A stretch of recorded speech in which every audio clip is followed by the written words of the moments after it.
ఉన్నారు? నేనైతే చాలా బాగున్నాను. మీకు ఈజీగా మటన్ కర్రీ ఎలా చేయాలో చేసి చూపిస్తాను. ఫస్ట్ ఆయిల్ మరిగాక ఆనియన్ అండ్ మిరపకాయలు వేసి బాగా ఫ్రై చేసుకోవాలి. నెక్స్ట్ మసాలా కూడా కారం, పసుపు, ఉప్పు, మన ఇంట్లో ఆడించుకున్న మసాలా పౌడర్ ఉంటుంది కదా, అది వేసుకోండి. అది వేసుకుని కొంచెం ఫ్రై అయినాక ఈ మటన్ అనేది వేసుకోవాలి. పచ్చి వాసన రాకుండా అందులో కలుపుకుంటే చాలా బాగుంటుంది. అది కొంచెం గ్రేవీ అయినాక ప్లేట్ పెట్టుకోండి. ప్లేట్ పెట్టుకున్నాక మన ఇంట్లో అల్లం తెల్లుల్లి పేస్ట్ ఉంటుంది కదా, అదేం కాకుండా డైరెక్ట్గా మనం ఆ రెండు కలిపి దంచుకున్న పొడిలా చేసుకొని వేసుకోండి.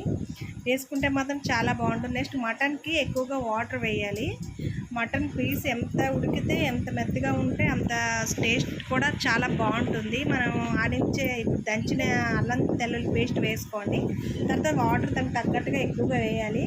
కర్రీ అయితే ఒక దగ్గరికి అయ్యాక తీసేయండి.